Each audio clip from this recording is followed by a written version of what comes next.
All right, continuing on the module of talking about board and executive director roles and relationships, we had the first two key concepts in the previous lesson.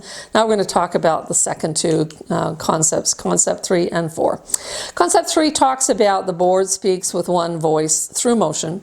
And the alternative to that is the board may speak with one voice by building consensus. And sometimes the consensus is pretty much the same as a motion.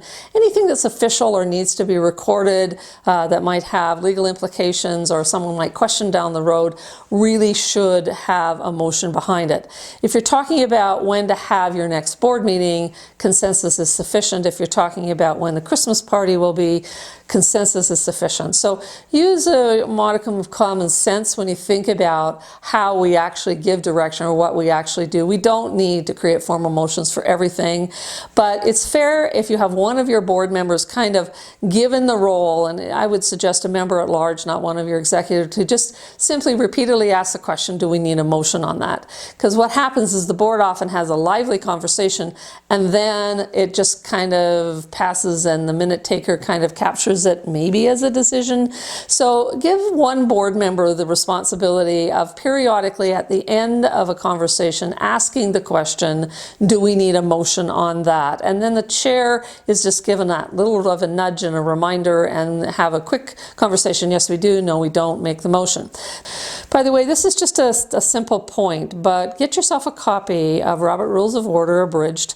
Electronic copy will come in really handy. Make sure you have one in every board and committee meeting so that you can refer to it if you need to. Here's the right way to make a motion. The motion is made, even if it's imperfect.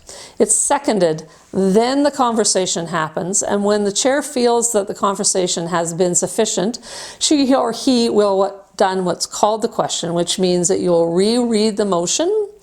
And if the motion needs to be amended, it can be amended by anyone on the board recommending that we amend the motion to read this instead of that is sufficient. We second again the amended motion, and then we call the question. Call the question means call for a vote. Now, the interesting thing about recording votes is that usually they are unanimous. So everyone that votes is actually in favor. If it is a split vote, if there's somebody voting against the motion or somebody abstaining from the motion, there's two ways of recording that correctly. One is to say 7 people voted in favor of the motion, 2 people voted against, 1 person abstained. And for purposes of liability, some board members will ask that their name be recorded. So it'll be 7 voted in favor, 2 voted against, those 2 being, and then it will actually record, the minutes will actually record the names of the 2 people who voted against and then the name of the person who abstained. So that's not unusual to ask for a recorded vote, and please make sure that you use that as a strategy to create accuracy in your minutes for future reference if you need to. All right, so what we often then have is we have informal consensus, which still has to be minuted. And so if you're the minute taker, if you have a staff person minute taking, as we often do, or if you're the secretary taking minutes, please make sure that the minutes show that the board agreed by consensus that whatever will happen. It's really helpful if it's a consensus-based decision that the chair summarize what that consensus is. So, and the chair might get corrected by one of the board members. So if you're chairing, you would say something like, okay, let me see if I can just kind of summarize what our consensus is. Then in a sentence or two, you summarize the decision that the board has made.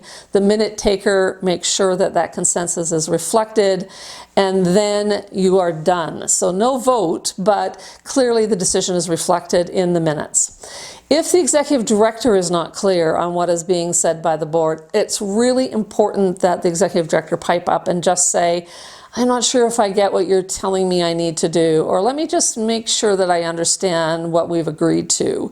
And so that's really helpful because often the board or the board members are clear, but the implications for implementation are usually often belonging to the paid senior manager.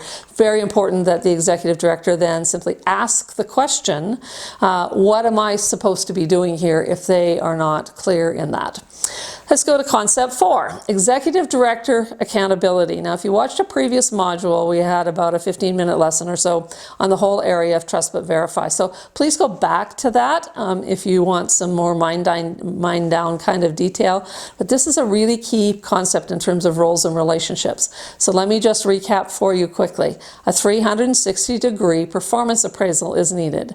Regular written reports by the executive director to the board, financial reporting and annual external audits. Financial reporting can be monthly or quarterly, usually not less often than that, and the external audit is done by a professional from outside your organization, and rarely, only in tiny organizations do we have audits done, for example, by your board treasurer, but it's not really a wise practice. Better to find, even if you're small and your budget's tight, better to find somebody outside the organization who'll do that for a nominal fee, or will do it for absolutely no fee, or maybe a charitable receipt.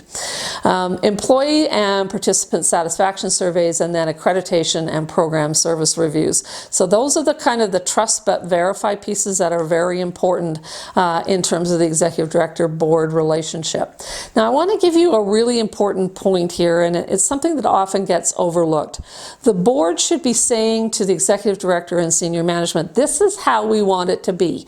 We want you to participate in an annual performance appraisal. We want you to report monthly. We want you to report on employee retention and turnover data on an annual basis. We want to have a monthly report from each one of the senior managers of the organization that kind of gives us a feel of how we're doing and who are we serving and some of the challenges and issues that we might be having to address on an operational level. And by the way, that's not walking into operations, as long as we do it and understand that this is for information. This isn't for the board to advise or give guidance or direction on. It's for the board to get a grasp and an understanding of the real programs and services that an organization might offer. So if we haven't said as a board what those things are, we should not be then asking the executive director to report on it. So if we haven't said we want quarterly or annually reporting on employee satisfaction or turnover or whatever it might be, the board should not then be saying, well, how's our turnover? How's our employee morale? And so we need to be specific in order for the executive director and senior managers to give the board in a responsible fashion the information that the board needs. And that, I used the phrase hand in glove a little while ago, and that is our partnership. That is how we learn to work together. So we want to make sure that we track the right things, but that the board tells the senior management in advance what things those should be. Let me give you another example. Let's suppose that a board member says, given recent changes in government funding priorities, I think our funding may be at risk. How do others feel about that? Well, the problem is that's likely going to unleash a very long conversation, which the board probably isn't prepared for, may not be on the agenda, but you can't overlook the reality of that board member's perspective.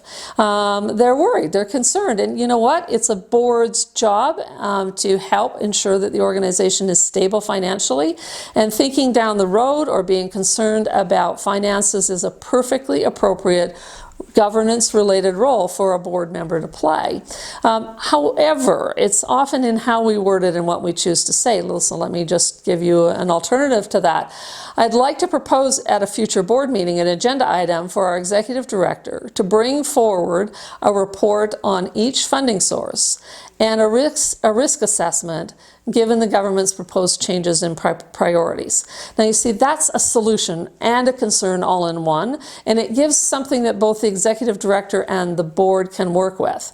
Now the executive director might wait for board conversation. Good executive directors will wait for the board to talk about that proposed agenda item. And some executive directors will just jump right in and say, I'd be happy to do that because I'm working on it already, or it wouldn't take me very long to prepare it, and do you want it in writing? Do you want it verbally? How would you like it? I'll send it to you in advance, or I'll bring it to the meeting. That leads you to an action that will be helpful for the board to gather some information. So what you can see here is it's not just the worry or the concern that we need to address, but the how, what is an appropriate direction that the board might give to the executive director regards to potential changes in how our funding is going to flow.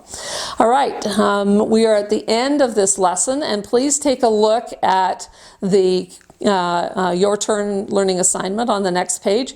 It's asking you to take a look at the 4 concepts and do some rating and explain to your colleagues why you gave the rating that it did, and then ask the question, what can we do that will help our board go forward? I'm going to bug you again. It's not watching the videos that will make you better. It is doing the assignments and making the changes that your board needs in order to be productive going forward. Please join me for the next lesson in this module.